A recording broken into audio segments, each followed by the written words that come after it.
Welcome back, esteemed viewers, to another captivating episode of Green Ground. I'm your host, Alvin, and today we're diving into a political scandal that's been sending shockwaves through Washington and beyond. Grab your popcorn, because this story has all the elements of a gripping political thriller: high-ranking officials, classified information, and a messaging app that suddenly found itself in the spotlight. Picture this: it's a typical day in the corridors of power, and the Trump administration's top brass are huddled around their phones, fingers flying as they discuss sensitive military operations. But there's a twist. They're not using secure government channels. No, they've opted for Signal, the encrypted messaging app that's become a favorite among privacy enthusiasts and, apparently, cabinet members.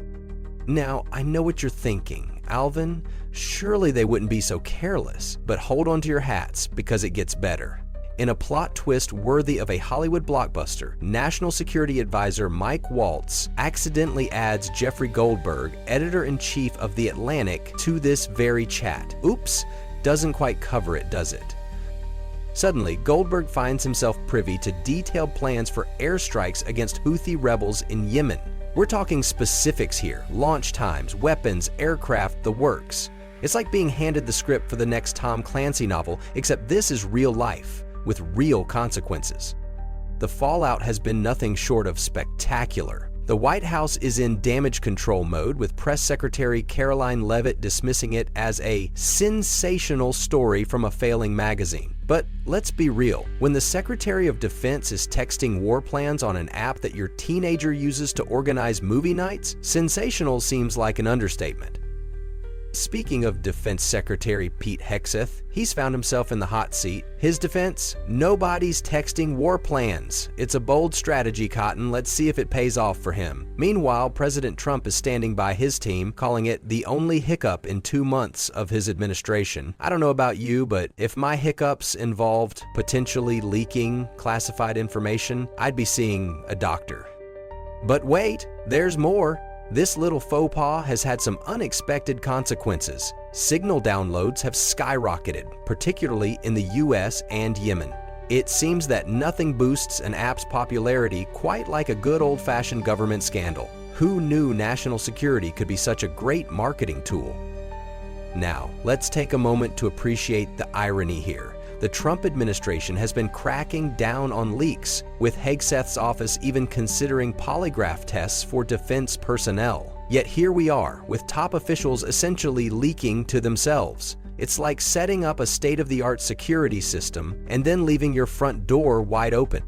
The repercussions are still unfolding. Democratic lawmakers are calling for resignations, investigations are being launched, and there's talk of potential violations of the Espionage Act. It's like watching a political earthquake in slow motion, with aftershocks that could be felt for months to come. But perhaps the most interesting aspect of this whole debacle is the double standard it exposes. As many military veterans and active duty personnel have pointed out, if a lower-ranking officer had done something similar, they'd be facing court-martial faster than you can say operational security. It's a stark reminder of the different rules that seem to apply at the top. This incident also raises some serious questions about how our government handles sensitive information in the digital age. In an era where state-sponsored hackers are constantly probing for weaknesses, can we really afford to have top officials discussing military operations on consumer apps? It's like trying to protect Fort Knox with a bicycle lock. As this story continues to unfold, one thing is clear: the lines between personal and professional, secure and insecure, are becoming increasingly blurred in our hyper-connected world. It's a wake-up call not just for government officials, but for all of us, to think twice about what we share and where we share it.